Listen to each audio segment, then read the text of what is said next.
வணக்கம். என்ன செய்தி பார்க்க போறோம்னு கேட்டீங்கன்னா, திமுகவுக்கு 6 கட்சிகள் ஆப்பு, அதிமுகவுக்கு அடித்த அதிர்ஷ்டம். என்னப்பாச்சு, மீண்டும் திமுக கூட்டணிக்குள்ள சலசலப்பா அப்படின்னு கேட்டீங்கன்னா, சலசலப்பா இருந்தா கூட பரவாயில்ல, எப்படியா இருந்தாலும் திமுக சமாதானப்படுத்திடும். அதையும் தாண்டி லடாய் ஏற்பட்டிருக்குது. அது எப்படி அதிமுகவுக்கு அதிர்ஷ்டம் அப்படின்றத விரிவாக பார்த்துடலாம். அதற்கு முன்பாக இந்த விவசாய சேனலை இன்னும் நீங்கள் சப்ஸ்கிரைப் பண்ணவே இல்லையா அப்படின்னா நீங்கள் சப்ஸ்கிரைப் பண்ணிக்கிட்டு கொஞ்சம் சப்போர்ட் பண்ணுங்கள். சப்ஸ்கிரைப் பட்டன் இருக்கு பாருங்கள், தட்டி விடுங்க. இப்போது விசிக, தேமுதிக, அப்புறம் மதிமுக, 2 கம்யூனிஸ்ட் கட்சிகள் இவையெல்லாம் நம்ம ஸ்டாலின் ஐயா கிட்ட பெரிய நெருக்கடியை போடுறாங்க. இந்த 6 கட்சிகளுக்கும் 6 விதமான கோரிக்கை இருக்குது. முதல்ல விசிக பொறுத்த வரைக்கும் மேலவை எம்பி சீட்டு கேட்டாங்களாம். ஆனால் ஏப்பா இந்த முறை இல்லைப்பா, அடுத்த முறை தரம்பா அப்படின்னு சொல்லிட்டாங்களாம். அது மட்டும் இல்லாமல் விசிகாவை பொறுத்த வரைக்கும் மாநில அந்தஸ்து பெற்ற கட்சி. அதனால் மாநில அந்தஸ்து அப்படியே தொடர வேண்டும் என்றால் குறைந்தபட்சம் அவங்க 8 தொகுதியில் போட்டிடணும். ஆனால் அவங்களுக்கு 7 தொகுதிகள் தான் கொடுக்கப்பட்டிருக்கிறதாம். எனக்கு தெரிஞ்சு திமுக கூட்டணியில் ஒருத்தருக்கு செல்வாக்கு இருக்குன்னு வச்சிங்களேன், அது விசிகாவுக்கு மட்டும்தான். தேமுதிகவுக்கும் கிடையாது, காங்கிரஸுக்கும் கிடையாது. காங்கிரஸ் பொறுத்த வரைக்கும் தேசிய கட்சி, மதசார்பற்ற கட்சி என்ற ஒரு அடையாளம் இருக்கிறது. சிறுபான்மையினர் நம்புவாங்க. அதை தாண்டி அதுக்கு வாக்கு வங்கிலாம் கிடையாது. விசிகாவுக்கு மட்டும்தான் வாக்கு வங்கி இருக்கிறது. அதனால் காங்கிரஸுக்கு 28 தொகுதி கொடுக்கின்ற பொழுது எங்களுக்கு ஏன் ஒரு 8 தொகுதி கொடுக்கக்கூடாது அப்படின்னு திருமாவளவன் அவர்கள் திமுக கிட்ட நெருக்கடி கொடுக்குறாரு. இத்தனாம் தேதி பேசணும் திருமாவளவன் வந்துருங்க அப்படின்னு சொன்னாங்களாம். எப்போது தொகுதி உடன்பாடு கையெழுத்து போடுறீங்களோ அன்னைக்கு வரம்பா, மற்ற நாள் என்னை கூப்பிடாதீங்க அப்படின்னு திருமாவளவன் சொல்லிட்டாரு. 2 கட்ட பேச்சுவார்த்தை நடந்திருக்கிறது. அடுத்த கட்ட பேச்சுவார்த்தைக்கு வாங்க என்று திமுக அழைச்சிருக்கிறது. திருமாவளவனை பொறுத்த வரைக்கும் நான் வரலைங்க அப்படின்னு சொல்லி போட்டாங்க. ஏன்னா 8 தொகுதி கொடுத்தா ஓகேங்க அப்படின்னு அவங்க அடம்பிடிக்கிறாங்க. அவங்க வைப்பது ஒரே ஒரு லாஜிக்கான பாயிண்ட் தான். ஏன்னா தேமுதிகவுக்கு எவ்வளோ வாக்கு வாங்கியிருக்குன்னு நல்லா தெரியும்.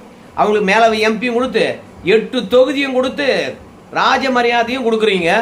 ஆனால் 9 ஆண்டு காலமாக கூட்டணியில் இருக்கக்கூடிய விசிகாவுக்கு 6 இல்லைன்னா 7 போனா போதுன்னு சொல்லிட்டு அப்படின்னு சொல்றதுனால தேமுதிகவை அடிப்படையாக வச்சு நம்முடைய விசிகாவினர் அடம்பிடிக்கிறாங்க. திருமாவளவனை பொறுத்த வரைக்கும் அதிகமாக கையும் முறுக்க முடியாது. நான் கூட்டணி விட்டு வெளியே போறேன் அப்படின்னு சொல்லிவிட்டு, ஏன்னா விசிகாவில் இருக்கக்கூடிய 2ஆம் கட்ட தலைவர்கள் மொத்த பேரும் திமுக ஆதரவாளர்களாக ஆகிட்டாங்க. இப்ப திருமாவளவனை பொறுத்த வரைக்கும் 2ஆம் கட்ட தலைவர்களை தக்க வைப்பதா இல்ல கட்சியை தக்க வைப்பதா என்று பார்க்கின்ற பொழுது 2 பேரையும் தக்க வச்சா மட்டும்தான் திருமாவளவன் அவர்கள் தலைவராக இருக்க முடியும். அதனால சரி, திமுக கிட்ட 8 தொகுதி மட்டுமே இப்ப டிமாண்டு செஞ்சிருக்கிறாரு. தேமுதிக வந்துடுச்சு, ஓபிஎஸ் வந்துட்டாரு, கமலஹாசன் வந்துட்டாரு, கொஞ்சம் பார்த்து செய்யுங்க. காங்கிரஸ் மட்டும் அடம் பிடிக்கலன்னு வச்சுங்களேன், அவங்களுக்கு 3 தொகுதி கொடுத்துருக்க மாட்டேன். ஆனால் அவங்களுக்கு 3 தொகுதி கொடுத்தாச்சு. அதனால் நீ தான்ப்பா குறைச்சிக்கணும் திருமாவளவன், நல்லதோ கெட்டதோ நீ தான் அட்ஜஸ்ட் பண்ணிட்டு போனோம் அப்படின்னு சொல்லிட்டு திருமாவளவன் கிட்ட முதல்வரே நேரடியாக ஃபோன் பண்ணி பேசினாராம். அதுக்கு திருமாவளவன் சொன்னாராம், எங்களுடைய தகுதிக்கு நீங்கள் 28 தொகுதியே தரலாம், ஆனால் நாங்கள் 8 தொகுதி தான் தரோம். நாங்கள் ஆட்சியில் பங்கு அப்படின்ற விஷயத்த முதலாக பேசுனது நாங்கள் தான். ஆனால் கூட்டணி நலன் சார்ந்து அந்த விஷயத்தை நாங்கள் பேசவே இல்லை, எங்களுக்கு 8 தொகுதி கொடுங்க அப்படின்னு அவர் ஸ்டாண்டப்பில் நிற்கிறாரு. அதுக்கப்புறம் மதிமுக, நீ கொடுக்கறத கொடு, எனக்கு ஒன்றும் பிரச்சனை இல்லை, ஆனால் என் சின்னத்தில் மட்டும்தான் நிற்பேன். தேமுதிகவுக்கு என்ன செல்வாக்கு இருக்கிறது?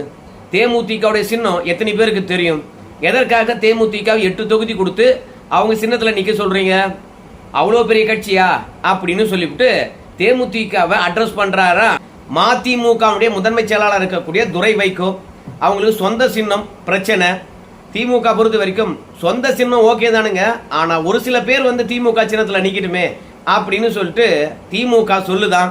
கொடுப்பதே 6 தொகுதியோ 5 தொகுதியோ, அதில் 2 பேர் மதிமுக சின்னம், 3 பேர் திமுக சின்னம் என்றால் என்ன, கட்சியை உடைக்க போறீங்களா அப்படின்னு சொல்லிவிட்டு, நீங்கள் தொகுதி உடன்பாட்டுக்கு அழைத்தா கூட நாங்கள் வரமாட்டோம், எங்கள் சின்னத்தில் நிற்கிறோம் அப்படின்னு உறுதியளித்தா மட்டும்தான் நாங்கள் நீங்கள் கொடுக்கின்ற தொகுதியை ஏற்றுக்கொள்வோம் அப்படின்னு மதிமுக பேச்சுவார்த்தைக்கு அழைத்த பிறகும் நோ சொல்லியிருக்கிறாங்க. மார்க்சிஸ்ட் கம்யூனிஸ்ட் கட்சி குறைந்தபட்சம் தேமுதிகவுக்கு தருகின்ற தொகுதி எங்களுக்கு தரணும் அப்படின்னு 2 கம்யூனிஸ்ட் கட்சிகளும் ஒத்த கால நிற்கிறாங்க. அதில் மார்க்சிஸ்ட் கம்யூனிஸ்ட் கட்சியை பொறுத்த வரைக்கும் 5 தொகுதினா கூட்டணி வேண்டாம், நாங்கள் தேர்தலே புறக்கணிச்சுட்டு போயிட்டே இருக்கிறோம் அப்படின்னு சொல்லிட்டு அழுத்தம் திருத்தமாக கம்யூனிஸ்ட் கட்சியினுடைய மார்க்சிஸ்ட் பிரிவானது அதிரடி காட்டி இருக்கிறது. இந்திய கம்யூனிஸ்டை பொறுத்த வரைக்கும் அங்கே ஏற்கனவே அந்த கட்சியினுடைய பொதுச் செயலாளராக இருந்த முத்தரசன் அவர்கள் ஓகே. ஆனால் இப்போ வந்து பார்த்தீங்கன்னா 6 தொகுதிக்கு ஓரளவுக்கு அட்ஜஸ்ட் பண்ணிட்டு போகிறாங்க இந்திய கம்யூனிஸ்ட் கட்சி. ஆனால் மார்க்சிஸ்ட் கம்யூனிஸ்ட் கட்சி 8 அப்படிங்கிறாங்க. ஆனால் இந்திய கம்யூனிஸ்ட் கட்சிக்கும் மார்க்சிஸ்ட் கம்யூனிஸ்ட் கட்சிக்கும் மொத்தமாக திமுக ஆஃபர் பண்ணது 10 தொகுதிகள் தான். அது மட்டும் இல்லை, தேமுதிக பொறுத்த வரைக்கும் அவங்க சொந்த சின்னத்தை தான் ஆஃபர் பண்ணுறாங்க. ஆனால் திமுக பொறுத்த வரைக்கும் 8 ஓகே உங்களுக்கு தந்துடுறோம். 4 தேமுதிக சின்னம், 4 உதயசூரியன் சின்னம். அதோட சில இடங்களில் உங்களுக்கு செல்வாக்கு இல்லை என்பதை நாங்கள் புரிஞ்சிருக்கோம். அந்த இடத்துல மட்டும் எங்கள் சின்னத்தில் நிற்க சொல்லுங்க அப்படின்னு சொல்லிட்டு திமுக பொறுத்த வரைக்கும் தொகுதிகளை பிரித்து கொடுத்தாலும் உதயசூரியன் சின்னத்தை பொறுத்த வரைக்கும் 70 தொகுதியில் போட்டியிட வேண்டும் என்று திமுக நினைக்கிறது. அதற்காக கூட்டணி கட்சிகளை ஒரு வழிக்கு கொண்டு வரணும் அப்படின்னு நினைக்கிறாங்க எல்லாருமே. அதாவது 9 ஆண்டு காலமாக திமுக கூட்டணி இருக்கக்கூடிய எல்லா கட்சிகளுமே வந்து தேமுதிகவை அடிப்படையாக வைத்துத்தான் தொகுதிகளை கேட்குறாங்க. எல்லாருக்கும் தெரியும், மக்கள் நீதி மையம் நம்ம கமலஹாசன் அவர்களுக்கு செல்வாக்கு இருக்கா அப்படின்னு கேட்டிங்கன்னா, கமலஹாசனுக்கு வாக்கு செலுத்துகின்ற அளவுக்கு வாக்காளர் இவர் பின்னாடி வருவாங்களே என்பது சந்தேகம்தான். ஆனால் கமலஹாசன் ஒரு பிரச்சாரத்தை கூட்டத்துக்கு போனார்னா அவரை பார்க்கறதுக்கு நிறைய பேர் வருவாங்க. அதன் மூலமாக திமுக தன்னுடைய கொள்கை, தன்னுடைய தேர்தல் வாக்குறுதி, இலவசங்கள் இவற்றையெல்லாம் பேசலாம். அதனால் கூட்டத்தை கவரக்கூடிய ஒரு முகமாக கமலஹாசன் இருப்பதனால கமலஹாசனை பொறுத்த வரைக்கும் அதை வச்சு பேரம் பேச பார்க்குறாரு. இங்கே நான் சொன்னல இந்த 6 கட்சிகளும் அவங்க அத்தனை பேரும் இரட்டை இலக்கத்தில் தான் இருக்கிறாங்க. அப்படி இரட்டை இலக்கத்தில் இருந்தால் தான் குறைந்தபட்சம் நமக்கு பழைய தொகுதியாவது கொடுப்பாங்க, இல்லைனா ஒன்று கூடுதலாக கொடுப்பாங்க அப்படின்னு நான் சொன்ன கட்சிகள் எல்லாமே வந்து பார்த்தீங்கன்னா வரிசையில் நிற்கிறாங்க. இந்த 6 கட்சிகளாவது வந்து களத்தில் இறங்கி போராடுறாங்க. அப்படி இல்லையா திமுக உடனே வந்து பார்த்தீங்கன்னா போராட்ட களத்தில் நிற்கிறாங்க. இல்லை திமுக என்ன சொல்லுதோ அதை மீடியாவில் பேசியிருக்கிறாங்க, பாஜக எதிராக நிற்கிறாங்க. ஆனால் கமலஹாசனை பொறுத்த வரைக்கும் அரசியல் எங்கே பண்ணார்னே தெரியல. அவர் இரட்டை இலக்கத்தில் கேட்குறாரு. திமுக கடுப்பேறி போச்சு. இரட்டை இலக்கெல்லாம் கிடையாது, 2 தொகுதி தான். அந்த 2ம் உதயசூரியன் சின்னம் தான். மூடிக்கிட்டு வாங்கின்னு போனா போ, இல்லைன்னா அவ்வளோதான் அப்படின்னு கமலஹாசன் கிட்ட கரார் காட்டிட்டாங்க. நீயும் சட்டமன்றத்தில் போட்டியிட வேண்டும் என்று உங்கள் கட்சிக்காரங்கிட்ட சொல்லிட்டதுனால, ஒரு கட்சியாக ஃபார்ம் பண்ணிட்டதுனால உனக்கு 2 தொகுதி. இல்லைனா கமலஹாசன் நீங்கள் மேலே எம்பியா போனீங்க பாருங்க, அதோட போச்சு உங்களுக்கு. மற்றபடி எதுவும் கேட்டக்கூடாது அப்படின்னு அதிரை காட்டி இருக்கிறது திமுக. ஸோ மொத்தத்தில் இந்த 6 கட்சிகளை பொறுத்த வரைக்கும் திமுகவுடன் இன்னைக்கு இணக்கமான சூழ்நிலை இல்லை. தொகுதிக்காகவே வந்து முரண்பட்டு நிற்கிறாங்க. இவங்க அத்தனை பேரும் கடந்த காலத்தில் பேசுனதா தெரியுமா, நாங்கள் நாட்டினுடைய நலத்துக்காகவும் சிறுபான்மையுடைய நலத்துக்காகவும் மதசார்பற்ற தன்மையை காப்பாற்றுறதுக்காகவும் கொள்கை ரீதியாக நாங்கள் ஒன்றிணைந்திருக்கின்றோம். எங்களுடைய முதல் அஜெண்டா பொறுத்த வரைக்கும் பாஜகவை உள்ள விடக்கூடாதுப்பா, அதான்பா எங்களுடைய முதல் குறிக்கோள். அதை தாண்டி தொகுதியெல்லாம் வந்து பார்த்தீங்கன்னா விட்டு கொடுத்து வாங்கிக்குவோம் அப்படின்னு பேசினாங்க. ஆனால் இப்போ இந்த 7 கட்சிகளுக்கும் என்ன நினைப்போதுன்னு கேட்டீங்கன்னா, பாஜக அதிமுக அப்படியே தலைமையில தண்ணியே ஊற்றினாலும் இல்லை பணமாகவே இறைச்சாலும் அதிமுக பாஜக கூட்டணியானது வெற்றி பெறாது. எப்படியா இருந்தாலும் திமுக கூட்டணி மட்டும்தான் வெற்றி பெறும். அப்படி திமுக கூட்டணி மட்டும்தான் வெற்றி பெறும் என்ற நிலை இருக்கின்ற பொழுது ஏன் நம்ம வந்து அதிக தொகுதிகளை வாங்கக்கூடாது? ஒருவேளை 2021 இருந்த மாதிரி நீயா நானா போட்டி இருந்துச்சுன்னா அரசியல் காலத்தில் ஏப்பா பாஜக வந்துரும்பா அப்படின்னு பயந்துகிட்டு நம்ம திமுக கிட்ட அதிக தொகுதிகளை கேட்காம விட்டுடலாம். திமுக சின்னத்தில் நிற்கலாம், இல்லை திமுகவே அதிக தொகுதிகளை போட்டிடலாம். ஆனால் இன்னைக்கு களத்தில் திமுக எதிரிகளே இல்லை. அப்படி இருக்கும் பொழுது எப்படி நாம் வந்து தொகுதிகளை இந்த சமயத்தில் கேட்காம விடுறது? அதிமுக திமுக இடையில கடுமையான போட்டி இருந்துச்சு வச்சுங்களேன், திமுக என்ன சொல்றது அதை கேட்கலாம், போட்டியா இல்லையே. அதனால திமுக பொறுத்த வரைக்கும் 200 தொகுதியை வெல்வோம் என்று சொல்கின்ற போது நம்முடைய உதவியும் அதுக்கு தேவைப்படுகிறது. இப்படி 200 தொகுதியை வெல்வோம் என்று சொல்லி அடிக்கின்ற பொழுது நாம் அதற்காக களத்தில் இறங்கி வேலை பார்க்கும்பொழுது நம்மளையும் கௌரவமாக நடத்தணும் அப்படின்னு சொல்லிவிட்டு இந்த கட்சிகள் எல்லாம் ஒட்டுமொத்தமாக போர்க்கொடி உயர்த்தியிருக்கின்றார்கள். அதிமுக பாஜக களத்தில் இல்லை அப்படின்னு கேட்டீங்கன்னா, திமுகவினுடைய நெரேட்டிவ் சொல்லுவாங்க தெரியுமா, இப்படிதான் களம் இருக்குது அப்படின்னு கருத்தில உருவாக்குங்க தெரியுமா. அந்த மாதிரி தான் இன்னைக்கு ஊடகத்தை மொத்தம் விலைக்கு வாங்கிட்டு அதிமுக எங்க பிரச்சாரம் பண்றான், பாஜக எங்க பிரச்சாரம் பண்றான். டெல்லியிலேருந்து மோடி வரணும், அன்னைக்கு ஒரு மாநாடு, தெருமுனை கூட்டங்கள் கூட கிடையாது. எங்க பாஜக களத்தில் வந்து பொதுக்கூட்டம் நடத்துது, எங்க எடப்பாடி பழனிசாமி பொதுக்கூட்டம் நடத்துறாரு. வாரத்துக்கு ஒன்று நடத்துறாரு. தேர்தல் நெருங்கி போச்சு. திமுக மாதிரி மாநாடு போட முடியுமா? திமுக மாதிரி பெண்களை வச்சு வீடு வீடா போய் திமுக திட்டங்களை கொண்டு போய் சேர்க்க முடியுமா? அதனால திமுக தான் களத்தில் இருக்குது, அதிமுக களத்தில் இல்லை, பாஜகவும் களத்தில் இல்லை அப்படின்னு ஒரு நெரேட்டிவை செட் பண்ணி போட்டாங்க டிவியை வச்சு. அதனுடைய அடிப்படையில் தான் கூட்டணி கட்சிகள்லாம் வந்து நாம் இருப்பதனால தான் திமுக வெற்றி பெற போகுது, நாம் திமுக கிட்ட சேர்ந்ததுனால தான் அதிமுக கூட்டணி அமையாமல் போச்சு. ஸோ அவங்க அரசியல் களத்திலேயே தேர்தலையே இல்லாத பொழுது நாம் இந்த தருணத்தை பயன்படுத்திக்கணும், நாம் இப்போ அதிக தொகுதிகளில் போட்டியிட வேண்டும் அப்படின்னு நினைக்கிறாங்க. அதில் இந்திய கம்யூனிஸ்ட் கட்சியை பொறுத்த வரைக்கும் மாநில அந்தஸ்தோ தேசிய அந்தஸ்தோ ரெண்டுமே இழுந்து போன கட்சியாக இருக்கிறது. அதனால் ஏதாவது ஒரு மாநில அந்தஸ்தாவது பெறணும் என்பதுக்காக அவங்க 8 தொகுதி கேட்குறாங்க, இல்லை இரட்டை இலக்கத்தில் கேட்குறாங்க. இப்படி திமுக கிட்ட எல்லாருமே போர்க்கொடி ஓய்த்து கொண்டு இருக்கிற இந்த தருணத்தில் அதிமுக காரங்க மௌனமாக சிரித்து கொண்டு இருக்கின்றார்கள். ஏன் தெரியுமா? காங்கிரஸுக்கும் திமுகவுக்கும் கூட்டணி உருவாயிடுச்சு, கையெழுத்தும் போட்டாங்க. முதல்வரை பொறுத்த வரைக்கும் மகிழ்ச்சியை வெளிப்படுத்தி விட்டாரு.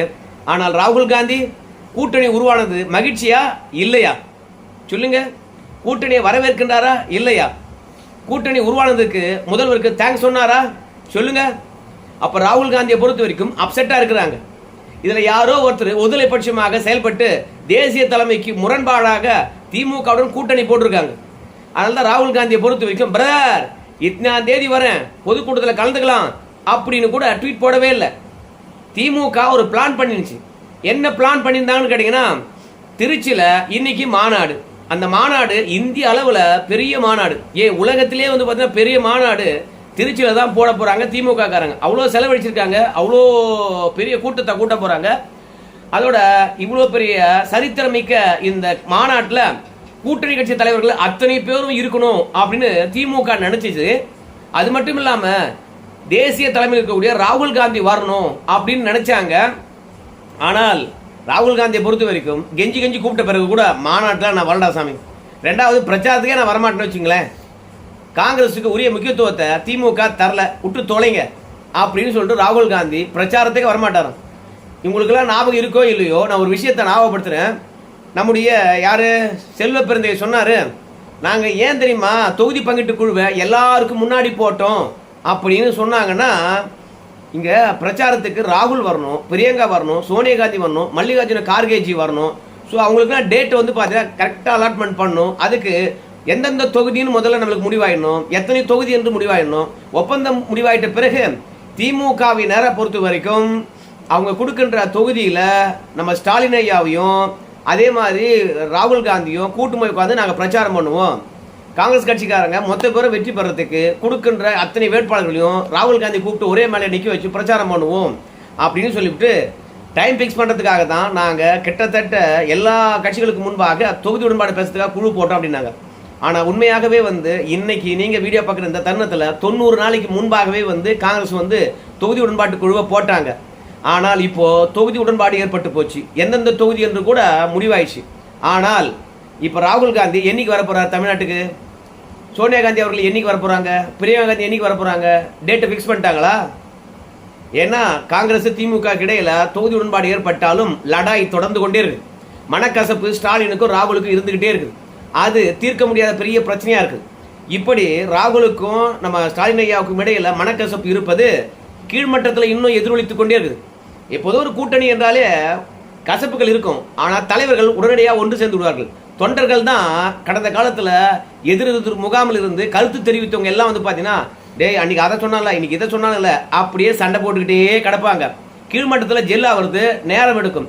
ஆனால் இன்னைக்கு திமுக கூட்டணியில் மேல் மட்டத்திலே வந்து பார்த்தீங்கன்னா தலைவர்கள் ஒருத்தர் ஏழ்ற மாதிரி ஆளுக்கு ஒரு திசையில் நிற்கிறாங்க. அது திமுக கூட்டணிக்குள்ள பெரிய விரிசலையே உண்டாக்கியிருக்கு.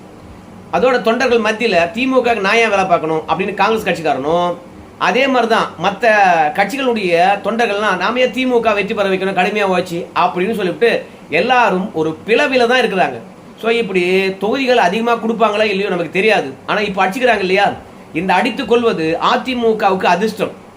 உண்மையாகவே இந்த கூட்டணி கட்சிகளுக்கு எத்தனை தொகுதி திமுக தருதோ அத்தனை தொகுதியிலும் அதிமுக கொஞ்சம் அதிகமான தொகையை செலவழித்து கொஞ்சம் வேலை பார்த்தாங்கன்னா கூட்டணி கட்சிகள் எத்தனை தொகுதி நிற்குதோ அத்தனை தொகுதியும் அதிமுக தொகுதியாக இருக்கும். ஏன்னா இந்த முறை திமுக பொறுத்த வரைக்கும் கூட்டணிகளுக்கு அதிகமாக வேலை செய்ய வேணாம் அப்படின்னு உத்தரவேற்று இருக்கின்றார்கள். நம்ம மூலமாக வெற்றி பெற்று விட்டு அவங்களே வந்து பார்த்தீங்கன்னா ஆட்சியில் பங்கு கேட்குறாங்க. ஒருவேளை பெரும்பான்மை இல்லை என்றால் அவங்க நம்ம கிட்ட ஆட்சியில் பங்கு கேட்க போறாங்க, அதனால அவங்க வெற்றி பெறக்கூடாதுன்னு ரகசிய அசைன்மெண்ட்டை கொடுத்துட்டாங்க. அதனால திமுக கூட்டணி கட்சிகளுக்காக வேலை செய்ய போறது கிடையாது. இப்ப கூட்டணி கட்சிகளும் திமுக நாங்க வேலை செய்ய போறது இல்லையா அப்படின்னு முடிவு எடுத்திருக்காங்க.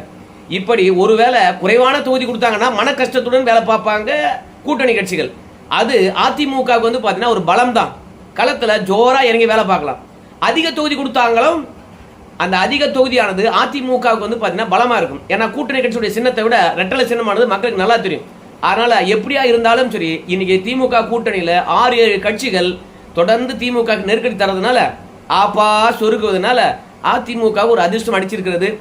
கூட்டணி கட்சிகளுடைய இடங்களை அதிமுக எப்படி அள்ள போகுது, இந்த மனக்கசப்பை எப்படி அதிமுக சாதகமாக மாற்ற போறாங்க என்பதில் தான் இருக்கிறது எல்லா தேர்தல் ரிசல்ட்டுகளும். இதுக்கிடையில மாநாடு முடிட்டு பாருங்க, ஒவ்வொரு கட்சியும் வந்து திமுக கிட்ட கொடுக்குற தொகுதி வாங்கிட்டு போறாங்க பாருங்க அப்படின்னு வந்து நம்ம திமுக உடன்பிறப்புகள் சொல்லிட்டு இருக்காங்க. ஏன்னா ஒவ்வொரு அறிவிப்புக்கு பிறகுதான் கூட்டணி கட்சிகள் வந்து பார்த்தீங்கன்னா திமுக கிட்ட கையெழுத்து போட்டு அமைதியாக வாங்கி போறாங்களாம். திடீர்னு மாற்றுத்திறனாளிகள், அப்புறம் விதவைகள், இந்த மாதிரி பல பேருக்கும் பென்ஷன் தொகையை உயர்த்தி கொடுத்தாரு இல்லையா, அதற்கு பிறகுதான் காங்கிரஸ் கட்சியானது உடனடியாக ஓடி வந்து கையெழுத்து போட்டு போச்சான். ஏன்னா எல்லா தரப்பு மக்களுக்கும் பணத்தை கொடுக்குற அந்த மனுஷன் அப்படி இருக்கும்போது கண்டிப்பாக திமுக தான் வெற்றி பெறும்போது இந்த கூட்டணி விட்டு வெளியே போக வேணாம், பணம் வாங்குறவன் திமுக கூட்டணி ஓட்டு போடுவான் அப்படின்னு சொல்லிட்டு காங்கிரஸ் முரண்டு பிடிச்சது. கேட்ட தொகுதி கிடைக்கவில்லை என்றாலும் கொடுத்த தொகுதியை வாங்கிட்டு கையெழுத்து போட்டு போனாங்களாம். அதனால இந்த மாநாட்டில் வருகின்ற கூட்டத்தை பார்க்கும்போது திமுக தான் வெற்றி பெறப்போகுது, கொடுக்குற தொகுதியை வாங்கிட்டு நம்ம நிற்போம் அப்படின்னு சொல்லிட்டு கூட்டணி கட்சிகள்லாம் சமரசமாகும் பாருங்களேன் அப்படின்னு நினைக்கிறாங்களா. இன்னைக்கு நடக்கின்ற மாநாட்டுக்கு பிறகு ஒவ்வொரு கட்சியாக கூப்பிட்டு மனக்கசப்பை தீர்க்க போதான் திமுக.